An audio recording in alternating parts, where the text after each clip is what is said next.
सुप्रभात, नमस्कार।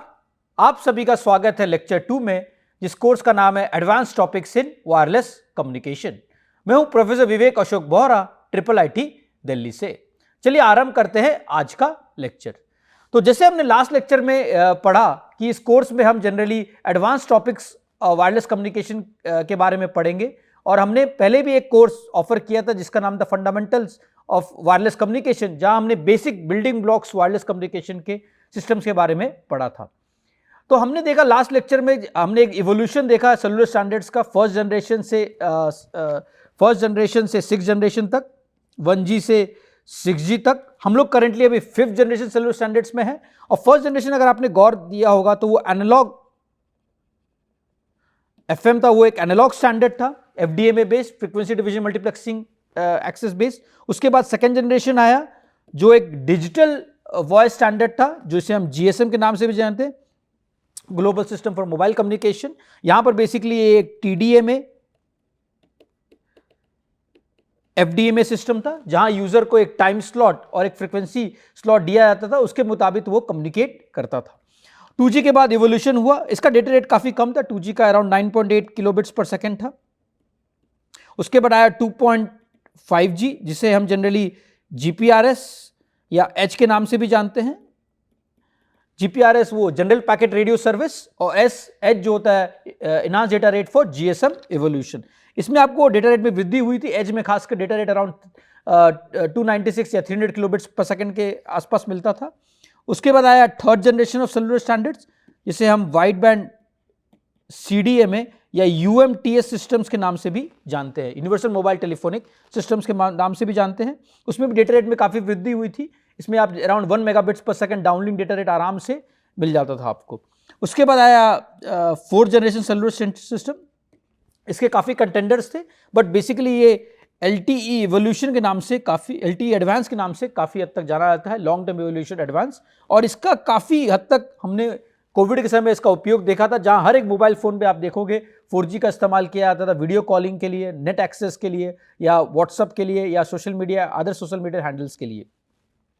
4G के बाद अभी हम currently 5th generation of cellular standards में हैं, जहां पर आप देखोगे इसमें काफ़ी चेंजेस हुए 4G में। जैसे प्रीडोमिनेंटली आप देखोगे OFDM का प्रयोग किया गया था डाउनलिंक के लिए, बेस स्टेशन से मोबाइल फोन के लिए, ऑर्थोगोनल फ्रीक्वेंसी डिवीजन मल्टीप्लेक्सिंग, इसे हमने विस्तार में फंडामेंटल्स ऑफ वायरलेस कम्युनिकेशन में विस्तार में पढ़ा है। और अपलिंक के लिए डाउनलिंक, OFDM डाउनलिंक के लिए यूज होता था, और अपलिंक के लिए SC FDMA single carrier frequency division multiplexing access, जिसे हम लोग कभी कभी DFT प्री कोडेड OFDM के नाम से भी जानते हैं। तो SC single carrier FDMA uplink के लिए इसका प्रयोग किया गया था, मोबाइल स्टेशन से मोबाइल सब्सक्राइबर से बेस स्टेशन में कॉल अपलिंक के लिए SC FDMA का प्रयोग किया गया था। इससे कुछ रीजनिंग भी है। OFDM is a very spectrally efficient scheme, जो जैसे हमने पढ़ा था, और single carrier FDMA is a very power efficient scheme, और जनरली इसलिए हम लोग अपलिंक में इसका प्रयोग करते हैं, ताकि आपके मोबाइल की बैटरी ज़्यादा खर्च ना हो। उसके बाद जैसे मैंने बताया, हम लोग 5th जनरेशन सेलुलर स्टैंडर्ड्स में हैं। 5th जनरेशन सेलुलर स्टैंडर्ड्स में काफ़ी चेंजेस है as compare to prior cellular standards. 5th generation में बेसिकली आपकी फ्लेक्सिबल OFDM आर्किटेक्चर है, जहाँ पर आप subcarriers basically number of subcarriers vary कर सकते हैं, जिसे हम रिसोर्स ब्लॉक्स के नाम से भी जानते हैं। और इसमें एरर करेक्शन कोड्स में भी काफ़ी अंतर आई है। इसमें low density parity codes voice के लिए उपयोग किया जाता है एरर करेक्शन कोड्स, और पोलर कोड्स कंट्रोल चैनल के लिए उपयोग किया जाता है। अब 5G के बाद हम देखेंगे कि हम 6th जनरेशन की तरफ जल्दी मूव कर रहे हैं, और 2030 तक आप इनिशियल डिप्लॉयमेंट 2030 तक 6th जनरेशन सेलुलर सिस्टम्स की देख सकते हैं as per 3GPP standardisation. Similarly अगर मैं सेलुलर के अलावा वाईफाई की बात करूं, तो वाईफाई का भी कुछ ग्रोथ इस तरह से हुआ है। 802.11 पहला स्टैंडर्ड था, IEEE 802.11 अराउंड 1990s में प्रपोज किया गया था ये। उसके बाद 802.11b आया, उसके बाद AG, उसके बाद AG के बाद N, उसके बाद आया AC। अभी हम करेंटली 802.11 AX के जनरेशन में है, जिसे हम जनरली वाईफाई 6 के नाम से भी जानते हैं। और AX में भी जनरली OFDM का ही प्रयोग किया गया है। इसमें इनफैक्ट मल्टीपल एक्सेस के लिए भी OFDMA का ही प्रयोग किया गया है। डाउनलिंक मल्टीपल एक्सेस के लिए भी OFDMA का ही प्रयोग किया गया है। अब 802.11 AX के बाद इसमें आएगा 802.11 BE, जिसे हम वाईफाई 7 के नाम से जानेंगे और इसे एक्सट्रीमली हाई थ्रूपुट के नाम से भी जाना जाता है। इसमें आपको काफ़ी हद तक डेटा रेट में काफ़ी वृद्धि होगी as compare to previous generations of WiFi. तो हमने लास्ट लेक्चर में देखा कि ये ग्रोथ है सेलुलर स्टैंडर्ड्स की from first generation to 6th generation, और वाईफाई की 802.11 से और वाईफाई 1 से 802.11 AX, जिसे हम वाईफाई 6 के नाम से जानते हैं। तो करंटली हम जैसे वाईफाई 6 के जनरेशन में है और 5th जनरेशन में है। आगे जाके 5th जनरेशन 6th जनरेशन में कन्वर्ट होगा अराउंड 2030 तक, और वाईफाई 802.11 AX 802.11 AB में सॉर्ट ऑफ ग्रोथ होगी उसकी, और उसे हम जनरली वाईफाई 7 के नाम से जानेंगे। इसके अलावा हमने लास्ट कोर्स में लास्ट लेक्चर में ये भी देखा कि इंडिया ने किस तरह से 5G में काफ़ी वृद्धि लाई है। बेसिकली अब बहुत सारे ऑपरेटर्स की अगर बात करूँ, एयरटेल या जियो की, उन्होंने काफ़ी base station 5G enabled base station India में डिप्लॉय किए हैं, और नवंबर एंड तक मुझे लगता है इंडिया में around 2 lakh 5G base station का डिप्लॉयमेंट हो चुका है, और ये आगे जाके नंबर बढ़ता ही जा रहा है। खासकर सेमी अर्बन एरियाज में काफ़ी डिप्लॉयमेंट हो गए। अब हम रूरल कनेक्टिविटी में भी 5G का प्रयोग जनरली देख रहे हैं। इसके अलावा इंडिया ने भारत 6G अलायंस का भी इनॉग्रेशन किया है, जहां पर हम basically different operators, different vendors, manufacturers, academia, industry, government मिलके एक 6G विजन की तैयारी कर रही है, और इंडिया को 6G में एक आत्मनिर्भर बनाने का प्रयोग चल रहा है, जहां हम सिर्फ 6G का डिप्लॉयमेंट भी नहीं करेंगे, 6G का हार्डवेयर का मैन्युफैक्चरिंग भी इंडिया में हो सकता है, और इनफैक्ट एक्सपोर्ट भी इंडिया 6G हार्डवेयर का कर सकता है आगे जाके। इसके अलावा हमने इस कोर्स में लास्ट लेक्चर में ये भी पढ़ा कि ये कोर्स आपको किस तरह से मदद करता है एक 5G cellular advance 5G cellular systems या एडवांस वाईफाई सिस्टम को समझने के लिए। इस कोर्स में हम किस तरह के ब्लॉक्स पढ़ेंगे, जैसे multiple input multiple output blocks. ये काफ़ी महत्वपूर्ण ब्लॉक है और ये काफ़ी महत्वपूर्ण टेक्नोलॉजी है, जो आपकी अगर आप जब हम पढ़ेंगे आप समझेंगे कि इसकी वजह से हम कैसे डेटा रेट में काफ़ी वृद्धि ला सकते हैं, परफॉर्मेंस में काफ़ी इंप्रूवमेंट ला सकते हैं, और कैसे आप मल्टीपल यूजर्स को सपोर्ट कर सकते हैं multiple input multiple output systems की मदद से। उसके अलावा हम इस कोर्स में ये भी पढ़ेंगे कि बेसिकली चैनल कैपेसिटी किस तरह से डिफाइन होती है, और एक चैनल कैपेसिटी एक फीडिंग चैनल में किस तरह से डिफाइन होती है, और एक माइमो चैनल कैपेसिटी किस तरह से डिफाइन होती है, हम वो भी इस कोर्स में पढ़ेंगे। इसके अलावा हमने ये भी लास्ट लेक्चर में देखा था कि हम इस कोर्स में adaptive modulation and coding schemes भी कवर करेंगे, जहां पर आप channel condition, channel quality index के मदद से आप मॉड्यूलेशन को या पावर को या कोडिंग रेट को वेरी कर सकते हैं। इसके अलावा हम इस कोर्स में नेक्स्ट जनरेशन मल्टीपल एक्सेस जैसे NOMA, non orthogonal multiple access या RSMA resource sharing multiple access के बारे में भी इस कोर्स में पढ़ेंगे। और इसके अलावा हम इस कोर्स में एरर करेक्शन कोड्स के बारे में पढ़ेंगे, कन्वेंशनल एरर करेक्शन कोड जैसे linear block codes, conventional codes या टर्बो कोड्स, या अपकमिंग एरर करेक्शन कोड जैसे LDPC जो 5G में प्रयोग किया जा रहा है, और पोलर कोड्स जो अगेन 5G में प्रयोग किया जाता है, उसके बारे में संक्षेप में हम इस कोर्स में पढ़ेंगे। चलिए आरंभ करते हैं आज का लेक्चर। तो आज के लेक्चर में बेसिकली मैं पहले रिवीजन दूंगा वायरलेस फंडामेंटल्स की, क्योंकि चैनल कैपेसिटी या माइमो सिस्टम्स समझने के पहले ये बहुत ज़रूरी है कि आपको एक वायरलेस फंडामेंटल्स के बारे में अच्छी खासी जानकारी हो। तो मैं एक संक्षेप में आपको wireless fundamentals, wireless path communication systems के डिफरेंट ब्लॉक्स और wireless channel models, different wireless channel models जैसे free space path loss model, simplified path loss model, log normal shadowing और मल्टीपल चैनल मॉडल्स के बारे में संक्षेप में इस लेक्चर में जानकारी दूंगा। ये जो आज का लेक्चर है वो एक सॉर्ट ऑफ एक्सटेंशन है fundamentals of wireless communication course का, जहां हमने ये सब डिटेल में पढ़ा था। एक free space path loss model या सिंप्लीफाइड पाथ लॉस मॉडल, या तो फिर लॉग नॉर्मल शैडोइंग या मल्टीपाथ चैनल मॉडल या स्टैटिस्टिकल मल्टीपाथ चैनल मॉडल, और रेलेक फीडिंग, रीसेंट फीडिंग, नाकागामी फीडिंग को हमने डिटेल में fundamentals of wireless communication course में पढ़ा था। इस लेक्चर में मैं संक्षेप में इसके बारे में एक रिविजन सॉर्ट ऑफ करवाऊंगा। तो चलिए, वाई वायरलेस कम्युनिकेशन, इसके बारे में तो हमने पहले भी पढ़ चुका है कि वायरलेस कम्युनिकेशन किस लिए जरूरी है। हमने ये भी पढ़ा था कि वायरलेस कम्युनिकेशन बेसिकली आपको एक फ्रीडम देता है वायर से। आप बेसिकली मोबाइल फ़ोन का आजकल कहीं से भी कहीं पर भी प्रयोग कर सकते हैं, घर से प्रयोग कर सकते हैं, ऑफिस से प्रयोग कर सकते हैं, आप कहीं जा रहे हैं वहाँ पर प्रयोग कर सकते हैं।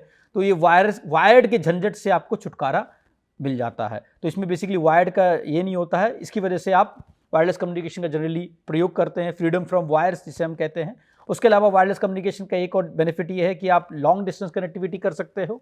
आपको वायर, क्योंकि आप वायर लगाने की ज़रूरत नहीं पड़ती है, तो आप एक लॉन्ग डिस्टेंस कम्युनिकेशन आराम से वायरलेस कम्युनिकेशन के माध्यम से कर सकते हो। रिमोट लोकेशन में आप कम्युनिकेट कर सकते हो, जो एरिया जो जनरली वायर्ड से कवर नहीं, उसमें आप उस जगह पे आप कम्युनिकेट कर सकते हो। उसके अलावा space communication, satellite communication wireless के जरिए ही मुमकिन है। और इसके अलावा वायरलेस कम्युनिकेशन के और एक एडवांटेजेस क्या होता है, मल्टीपल यूजर्स को एक साथ सपोर्ट कर सकते हो, क्योंकि आपको एंड टू एंड कनेक्टिविटी अगर करनी है, मतलब एक यूजर से मल्टीपल यूजर्स से, या एक बेस स्टेशन या एक्सेस पॉइंट से मल्टीपल यूजर्स के लिए, तो आपको इंडिविजुअल वायर्स लगाने की जरूरत नहीं, आप वायरलेस कम्युनिकेशन की मदद से ये चीज कर सकते हैं। तो वायरलेस कम्युनिकेशन के बहुत सारे बेनिफिट्स हैं as compare to wired communication, इसलिए हमने जनरली वायरलेस कम्युनिकेशन के बारे में पढ़ने की कोशिश करते हैं। अब हाल फिलहाल में अगर देखोगे तो वायरलेस हेडफोन्स आ गए हैं, वायरलेस माउस आ गए हैं, वायरलेस कीबोर्ड आ गए हैं, वायरलेस सेंसर्स आ गए हैं। अब बहुत सारे डिवाइसेस जो देखोगे वायरलेस की तरफ मूव कर रहे हैं। इनफैक्ट एक नया टेक्निक भी हो गया पावर लाइन कम्युनिकेशन, जहाँ आप पावर लाइन की मदद से वायरलेस सिग्नल्स भेज सकते हैं। और उसके अलावा आप देखोगे आजकल वायरलेस चार्जिंग में भी काफ़ी यूज़ किया जा रहा है। तो एक वायरलेस कम्युनिकेशन एक बहुत ही महत्वपूर्ण एरिया है और उसे समझना हमारे लिए काफ़ी आवश्यक है। चैलेंजेस क्या है वायरलेस कम्युनिकेशन के, तो हमने जैसे लास्ट कोर्स में भी पढ़ा था कि वायरलेस कम्युनिकेशन काफ़ी चैलेंजेस है। अगर मैं इसकी बात करूँ, फीडिंग की बात करूँ, कि वायरलेस कम्युनिकेशन, वायरलेस जो सिग्नल है वो डिस्टेंस के साथ अटेन्यूएट होता है, जिसके बारे में हम पढ़ेंगे आगे जाके। तो एक फीडिंग ही बहुत ही इंपॉर्टेंट पैरामीटर है, चैलेंज है वायरलेस कम्युनिकेशन के लिए। उसके अलावा इंटरफ्रेंस एक बहुत ही महत्वपूर्ण चैलेंज है, क्योंकि अगर सब सिग्नल्स एक साथ ट्रांसमिट किया जाए सेम फ्रीक्वेंसी में, तो ऑब्वियसली एक सिग्नल दूसरे सिग्नल से इंटरफेयर करेगा, वो भी एक काफ़ी महत्वपूर्ण चैलेंज है वायरलेस कम्युनिकेशन के लिए। उसके अलावा स्पेक्ट्रम एक चैलेंज है। स्पेक्ट्रम के अलावा एक बेसिकली अगर स्पेक्ट्रम की बात करो तो स्पेक्ट्रम काफ़ी महंगे रिसोर्स है, उसे खरीदना भी एक काफ़ी इन्वेस्टमेंट की बात होती है, तो वो भी एक काफ़ी इंपॉर्टेंट चैलेंज है वायरलेस कम्युनिकेशन की। अगर मैं बात करूँ, वायरलेस कम्युनिकेशन के हार्डवेयर डिज़ाइन करना भी एक सॉर्ट ऑफ चैलेंजिंग टास्क है। एंटीना डिज़ाइन करना और ट्रांसीवर डिज़ाइन करना एक वायरलेस कम्युनिकेशन की, वो भी एक चैलेंजिंग टास्क है। तो वायरलेस कम्युनिकेशन में भी काफ़ी चैलेंजेस है as compare to wired communication. तो यही एक रिसर्च का प्रॉब्लम स्टेटमेंट होता है, किस तरह से आप इस चैलेंजेस को ओवरकम करके एक एफिशिएंट वायरलेस कम्युनिकेशन सिस्टम का डिज़ाइन कर सकते हैं। और अगर मैं टाइप्स ऑफ वायरलेस कम्युनिकेशन की बात करूं, तो बहुत सारे वायरलेस कम्युनिकेशन के स्रोत होते हैं। जैसे मैं आपके मोबाइल फ़ोन की बात करूं, आपके मोबाइल फ़ोन के अंदर ही कितने सारे ट्रांसीवर्स है। एक तो सेलुलर ट्रांसीवर्स होगा, जिसकी वजह से आप सेलुलर कॉल कर सकते हैं। एक सेलुलर की अगर मैं बात करूं, सेलुलर होगा एक। उसके बाद वाईफाई है आपके मोबाइल फ़ोन पे, और ब्लूटूथ है, NFC भी होता है आजकल, नियर फील्ड कम्युनिकेशन। उसके अलावा बहुत सारे मोबाइल में इंफ्रारेड होता है, बहुत सारे मोबाइल में ग्लोबल पोजिशनिंग सिस्टम्स होता है। तो ऐसे बहुत सारे आप देखोगे QR कोड स्कैनर वगैरह भी एक सॉर्ट ऑफ वायरलेस कम्युनिकेशन का ही जरिया है। तो सेलुलर हो गया, वाईफाई हो गया, ब्लूटूथ हो गया, NFC नियर फील्ड कम्युनिकेशन हो गया, इंफ्रारेड हो गया, GPS हो गया, ये तो जनरली आपके मोबाइल फ़ोन पे पाए जाते हैं। इसके अलावा भी आप अगर देखोगे, अंडर वाटर भी एक टाइप ऑफ वायरलेस कम्युनिकेशन है, एकॉस्टिक कम्युनिकेशन जिसे हम कहते हैं, जिसको एकॉस्टिक या साउंड वेव कम्युनिकेशन। जनरली इसमें साउंड वेव का प्रयोग किया जाता है। इसका main application under water communication में होता है।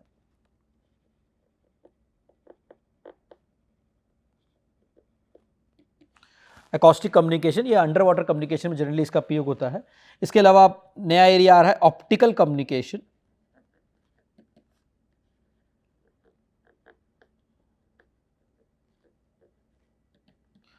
इसे हम जनरली ऑप्टिकल वायरलेस कम्युनिकेशन के नाम से भी जानते हैं, जहाँ पर आप basically visible light communication, visible light का प्रयोग करके, विजिबल लाइट या नियर IR, नियर इंफ्रारेड का प्रयोग करके आप जनरली कम्युनिकेट करते हैं। एकॉस्टिक ऑप्टिकल वायरलेस हो गया। ये बहुत सारे अलग अलग टाइप्स ऑफ स्पेस कम्युनिकेशन या नॉन टेरेस्ट्रियल नेटवर्क्स भी एक नया आ रहा है, जहाँ पर आप बेसिकली UAVs को ग्राउंड स्टेशन से कम्युनिकेट करते हैं, या तो सैटेलाइट्स को ग्राउंड स्टेशन से कम्युनिकेट करते हैं। इसे हम जैसे नॉन टेरेस्ट्रियल नेटवर्क के नाम से भी जानते हैं। नॉन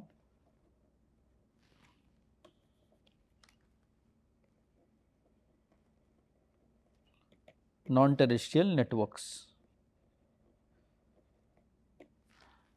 एकॉस्टिक में बेसिकली सबमरीन कम्युनिकेशन भी आ जाता है। तो नॉन टेरेस्ट्रियल नेटवर्क जैसे मैंने बताया, यूएवी को आप कनेक्ट करते हैं ग्राउंड स्टेशन से, या हैप्स जिसे हम कहते हैं हाई ऑल्टीट्यूड प्लेटफॉर्म्स, उसको भी आप कम्युनिकेट करते हैं यूएवी से या तो फिर ग्राउंड स्टेशन, जिसमें नॉन टेरेस्ट्रियल नेटवर्क्स भी आ जाते हैं। तो बहुत सारे टाइप्स ऑफ वायरलेस कम्युनिकेशन है। आपके मोबाइल फ़ोन के अलावा भी बहुत सारे टाइप्स ऑफ कम्युनिकेशन, जैसे हमने देखा acoustic communication, optical wireless communication, non terrestrial networks, और वेहिकुलर कम्युनिकेशन भी काफ़ी आ रहा है नजर में आ रहा है। Vehicular to X can be road side unit हो सकता है, दूसरा व्हीकल हो सकता है, पेडेस्ट्रियन हो सकता है, क्लाउड हो सकता है। तो ऐसे भिन्न भिन्न तरह के वायरलेस कम्युनिकेशन का आजकल प्रयोग किया जा रहा है। अगर मैं एक सिंपल ब्लॉक डायग्राम की बात करूं कम्युनिकेशन सिस्टम की, तो ये एक फंडामेंटल ब्लॉक डायग्राम है एक सिंगल ट्रांसमीटर और रिसीवर के लिए। ये एक साइसो सिस्टम जिसे हम कहते हैं, सिंगल इनपुट सिंगल आउटपुट, एक सिंगल ट्रांसमीटर है और एक सिंगल रिसीवर है। अगर मैं माइमो सिस्टम्स के बारे में बात करूं, जिसे हम विस्तार में आगे लेक्चर्स में पढ़ेंगे, तो एक आपका एक पैरेलल चेन और हो सकता है, सोर्स, ट्रांसमीटर, रिसीवर और डेस्टिनेशन का। तो बेसिकली इसमें भी आपके क्या होगा, एक पैरेलल चेन होगा ट्रांसमीटर्स का, और एक पैरेलल चेन होगा रिसीवर्स का। तो इसे हम जनरली माइमो सिस्टम्स कहते हैं, जहां पर आपके मल्टीपल इनपुट मल्टीपल आउटपुट होंगे। ये सिस्टम जो मैं दिखा रहा हूं, ये सिंगल इनपुट सिंगल आउटपुट, क्योंकि एक ही सोर्स है आपके और एक ही रिसीवर है। तो सोर्स की अगर मैं बात करूं, सोर्स कैन बी एनीथिंग, वो एक इन्फॉर्मेशन सोर्स है, आपके एक वॉइस हो सकती है, जैसे मैं बात कर रहा हूँ, ये एक सोर्स ऑफ इन्फॉर्मेशन है, वीडियो हो सकता है, डेटा हो सकता है, सेंसरी डेटा हो सकता है, आपको ईमेल करना है, वो भी एक सोर्स ऑफ इन्फॉर्मेशन है, वो आपको कम्युनिकेट करना है ट्रांसमीटर से रिसीवर पे। तो ट्रांसमीटर वो एक जरिया है जिससे आप ये सोर्स, जो इन्फॉर्मेशन आपको मिल रही है वॉइस के जरिए या तो वीडियो के जरिए या डेटा के जरिए, आप इसे कम्युनिकेट करना चाहते हो रिसीवर पे। तो ट्रांसमीटर एक जरिया है जो आपको हेल्प करेगा ये इन्फॉर्मेशन सोर्स से रिसीवर तक पहुंचाने के लिए। चैनल वो है जो माध्यम, जिसे हम कहते हैं माध्यम है, एक ट्रांसमीटर से रिसीवर तक। जैसे एयर एक मीडियम हो गया, एक फाइबर ऑप्टिक केबल एक मीडियम हो गया, कोएक्सियल केबल एक मीडियम हो गया, कॉपर केबल एक मीडियम हो गया। तो channel can be wireless, wired. तो जनरली हम इस कोर्स में वायरलेस चैनल पर ही ज़्यादा ध्यान देंगे। वायरलेस चैनल में भी अलग अलग तरह के वायरलेस चैनल हो सकते हैं। एयर एक मीडियम हो गया, अंडर वाटर एक मीडियम हो गया। तो ये अलग अलग तरह के मीडियम हो सकते हैं। ये प्रोपगेशन मीडियम है ट्रांसमीटर से रिसीवर तक। रिसीवर एक वो डिवाइस है जो आपकी इंफॉर्मेशन जो ट्रांसमीटर से मिली है चैनल के द्वारा, उसे वो डिकोड करेगा, डिमॉड्यूलेट करेगा और उसे एक डेस्टिनेशन पे पहुंचाएगा। तो रिसीवर का मेन काम ये है कि ट्रांसमीटर से जो इंफॉर्मेशन उसे मिली है उसे डिमॉड्यूलेट ये करेगा, डिकोड करेगा और उसे डेस्टिनेशन तक पहुंचाएगा। डेस्टिनेशन वो जगह है जो सोर्स का इंफॉर्मेशन जहां मिलती है। जैसे आपके स्पीकर हो गए, आपके स्पीकर अगर हो गए वो डेस्टिनेशन हो गया, ब्लूटूथ हेडफोन एक डेस्टिनेशन हो गया, आपकी एक टीवी स्क्रीन एक डेस्टिनेशन मैं बोल सकता हूँ, लैपटॉप स्क्रीन एक डेस्टिनेशन हो सकता है। तो एक डेस्टिनेशन जिससे आप इंफॉर्मेशन को पढ़ते हो, सुनते हो, समझते हो, वो एक डेस्टिनेशन का ये है। तो ट्रांसमीटर, अगर मैं सिर्फ ट्रांसमीटर पे फोकस करूं तो ट्रांसमीटर में बहुत सारे ब्लॉक्स होते हैं। सोर्स इनकोडर होता है, जिसे हम जनरली एक वो होता है जो आपके जो सोर्स इनकोडर एक ऐसा ब्लॉक होता है जो आपकी इंफॉर्मेशन जो आपकी जनरेट हो रही है, बिट्स जो आपकी आ रही है, उसमें से रिडंडेंसी रिमूव कर देता है ताकि आपकी जो इंफॉर्मेशन कंटेंट है वो इंटैक्ट रहे और जो रिडंडेंट डेटा है उसे हम निकाल सके। तो बहुत सारे टेक्निक्स है, रन लेंथ कोडिंग हो गया, हॉफमैन कोडिंग हो गया, वेरिएबल लेंथ कोडिंग हो गया। तो इंफॉर्मेशन थ्योरी जो एक ब्रांच है वो बेसिकली सोर्स इनकोडिंग पे ही काफ़ी हद तक बेस्ड है। उसके अलावा एक ब्लॉक आता है चैनल इनकोडर, जिसे हम इस कोर्स में भी पढ़ेंगे। बहुत सारे टेक्निक्स चैनल इनकोडिंग के लिए, जैसे कन्वोल्यूशनल कोड्स हो गए, लीनियर ब्लॉक कोड्स हो गए, लीनियर ब्लॉक कोड्स के अंदर भी साइक्लिक कोड्स हो गए और हॉफमैन कोडिंग हो गया, BCH कोड्स हो गए, रीड सोलोमन कोड्स हो गया। ये अलग अलग भिन्न भिन्न प्रकार के एरर करेक्शन कोड्स हैं। तो एरर करेक्शन कोड्स और बेसिकली चैनल इनकोडिंग का मेन काम ये होता है कि जो आपके जो चैनल की वजह से जो डिस्टॉर्शंस आते हैं, फीडिंग की वजह से जो डिस्टॉर्शंस आते हैं, नॉइज़ की वजह से जो डिस्टॉर्शंस आते हैं, वो उसे रिसीवर पे करेक्ट कर सके और रिसीवर पे उसके जो इम्पैक्ट है उसे कम कर सके। तो overcome the effects of distortion, जो चैनल की वजह से जो नॉइज़ की वजह से डिस्टॉर्शन आते हैं, वो चैनल इनकोडिंग की वजह से आप उसे एलिविएट कर सकते हो, कम कर सकते हो या तो पूरी तरह से मिटिगेट भी कर सकते हैं। मॉड्यूलेटर, जैसे मॉड्यूलेशन हमने इससे भी विस्तार में फंडामेंटल्स ऑफ वायरलेस कम्युनिकेशन में पढ़ा था, तो ये एक बेसिकली एक जो इन्फॉर्मेशन बिट्स आ रही है उसे सिंबल्स में कन्वर्ट करता है और उसे कंपैटिबल बनाता है चैनल के मुताबिक। अगर समझो आपके वाईफाई सिग्नल आप जनरली 2.4 गीगाहर्ट्ज़ में भेजोगे, अगर आपकी LTE सिग्नल 2.1 गीगाहर्ट्ज़ या 800 मेगाहर्ट्ज़ में भेजोगे तो वो इसे चैनल से कंपैटिबल बनाता है। इसके अलावा वो बिट्स जो आती है आपकी चैनल इनकोडिंग के बाद उसे सिंबल्स में कन्वर्ट भी करता है। जैसे आपके सीक्वेंस ऑफ बिट्स आ रही है, उसे अगर आप QPS के मॉड्यूलेशन करना चाहोगे तो आप 2 बिट्स को एक सिंबल में कन्वर्ट करोगे। अगर आप 16 क्वैम मॉड्यूलेशन करना चाहोगे तो आप 4 बिट्स को एक सिंबल में कन्वर्ट करोगे। अगर आप 64 क्वैम मॉड्यूलेशन करना चाहोगे तो आप 6 बिट्स को एक सिंबल में कन्वर्ट करोगे। तो बेसिकली मॉड्यूलेशन का दो तरह का काम होता है। एक पहला काम वो बिट्स को सिंबल में कन्वर्ट करता है ताकि आपके स्पेक्ट्रल एफिशिएंसी में इंप्रूवमेंट आ जाए, क्योंकि इंस्टेड ऑफ अलग अलग बिट भेजने की जगह आप एक सिंबल भेजते हो और एक सिंबल के अंदर ही 2 बिट या 4 बिट या 6 बिट्स का या 8 बिट्स का या 10 बिट्स का इंफॉर्मेशन कंटेंट मौजूद रहता है। इसके अलावा ये उसे ये भी करता है ताकि आपको जो कंपैटिबिलिटी बनाता है चैनल के साथ। अगर समझिए आपको वाईफाई सिग्नल जैसे मैंने बताया उसे आप 2.4 गीगाहर्ट्ज़ में भेजना चाहोगे तो उसे मॉड्यूलेट करके 2.4 गीगाहर्ट्ज़ में भेजता है, cos 2π FCT से मल्टीप्लाई करके या sin 2π FCT से मल्टीप्लाई करते। तो ये मेन जॉब है मॉड्यूलेटर का। उसके बाद आता है पावर एम्पलीफायर, जो आपके सिग्नल को एक बूस्ट प्रदान करता है ताकि आपके सिग्नल में एम्पलीफिकेशन आ जाए और ये लॉन्ग डिस्टेंस तक ट्रैवल कर सके। तो ये मेन काम होता है पावर एम्पलीफायर का। और एंटीना जो आपकी इलेक्ट्रोमैग्नेटिक सिग्नल्स है, जो PA के जो पावर एम्पलीफायर के जो इलेक्ट्रिकल आउटपुट है उसे इलेक्ट्रोमैग्नेटिक सिग्नल्स में कन्वर्ट करता है। तो ये बेसिकली पावर एम्पलीफायर के जो इलेक्ट्रिकल आउटपुट है उसे EM वेव्स पे कन्वर्ट करता है ताकि वो कंपैटिबल बने चैनल के साथ। अगर मैं रिसीवर की बात करूँ, रिसीवर में पहला एंटीना आता है जो बेसिकली रिसीवर एंटीना होता है जो कन्वर्ट करता है इलेक्ट्रोमैग्नेटिक सिग्नल्स को इलेक्ट्रिकल सिग्नल्स के साथ में। और उसके बाद आता है लो नॉइज एम्पलीफायर जो एम्पलीफाई करता है रिसीव्ड सिग्नल को। बेसिकली आपके जो नॉइज फिगर है उसे बढ़ाता है और ये SNR को बढ़ाता है, रिसीव्ड SNR को बढ़ाता है। और ये पहला ब्लॉक है जो बहुत ही इंपॉर्टेंट ब्लॉक है, इसके आपके SNR में थोड़ी वृद्धि आती है।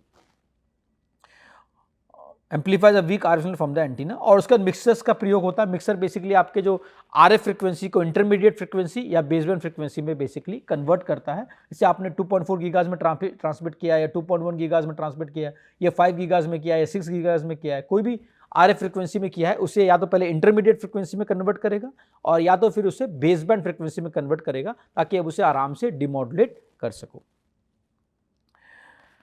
और डीमॉड्यूलेटर, जैसे मॉड्यूलेटर हमने पढ़ा था वो बिट्स को सिंबल में कन्वर्ट करता है। डीमॉड्यूलेटर का काम होता है सिंबल्स को बिट्स में कन्वर्ट करने का। जैसे आपने 64 क्वैम में अगर मॉड्यूलेशन किया, 64 क्वाड्रेंट एम्पलीट्यूड मॉड्यूलेशन अगर ट्रांसमीटर में उसका प्रयोग किया गया है जैसे 6 बिट्स पर सिंबल में, तो उसे सिंबल्स को वापस से बिट्स में कन्वर्ट करता है। अगर समझिए आपने ट्रांसमीटर में QPSK का प्रयोग किया था जहाँ आपने 2 बिट्स को एक सिंबल में कन्वर्ट किया था, तो डीमॉड्यूलेटर का जॉब ये रहेगा कि आपके जो सिंबल है उसे वापस बिट्स में कन्वर्ट करना।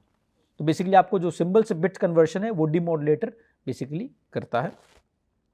उसके बाद आता है चैनल डिकोडर। जैसे हमने चैनल इनकोडिंग का प्रयोग किया था ट्रांसमीटर में ताकि आपके जो एरर्स आ रहे हैं चैनल की वजह से, नॉइस की वजह से, उसे आप रिसीवर पर रेक्टिफाई कर सके। तो चैनल डिकोडिंग का काम ये रहता है कि जो चैनल आपने इनकोड किया था ट्रांसमीटर में इनकोडिंग टेक्निक्स की मदद से, जैसे हैमिंग कोड्स या कन्वोल्यूशनल कोड्स या लीनियर ब्लॉक कोड्स के डिफरेंट प्रकार है, या तो पोलर कोड्स या तो फिर LDPC, उसे रिसीवर पे चैनल डिकोडिंग करेंगे।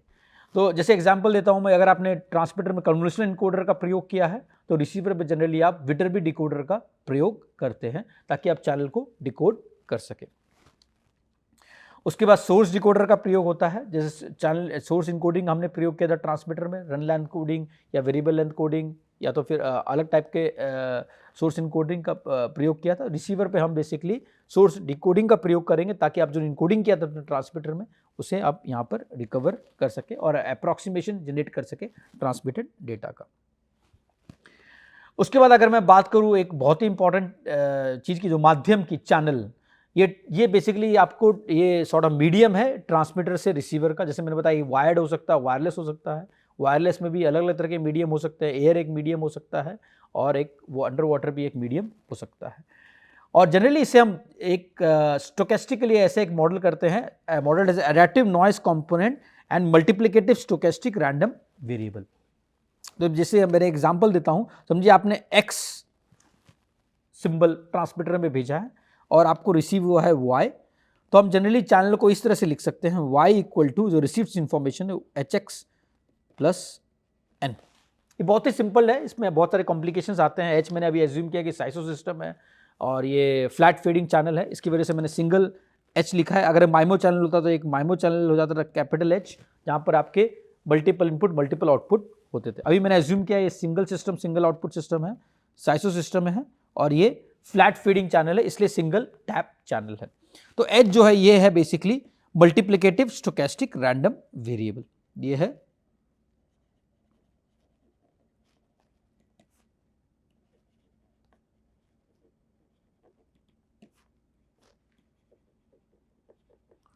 रैंडम वेरिएबल और ये जो है एडिटिव नॉइस कंपोनेंट।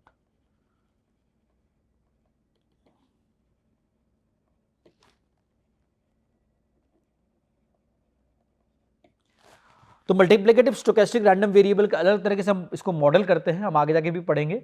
तो बेसिकली हम स्टार्ट करेंगे फ्री स्पेस पाथ लॉस से, फिर हम पढ़ेंगे सिंप्लीफाइड पाथ लॉस मॉडल, फिर लॉन्ग नॉर्मल शैडोइंग, उसके बाद हम इसे देखेंगे कैसे स्टैटिस्टिकली मॉडल कर सके रेलिक फीडिंग से या रेसिन फीडिंग से। तो उसके बारे में हम आगे जाके और डिटेल में पढ़ेंगे। और एक्स जो है वो ट्रांसमिटेड इन्फॉर्मेशन है, हम जनरली इसे भी एक गॉसियन डिस्ट्रीब्यूशन की तरह से समझने की कोशिश करते हैं, आगे जाके हम ये भी देखेंगे। और जो नॉइज है आपका वो इसे हम एडिटिव नॉइज कंपोनेंट है, जिससे हम जनरली मोस्ट लाइकली इसे एडिटिव वाइट गॉसियन नॉइज के माध्यम से मॉडल करने की कोशिश करेंगे।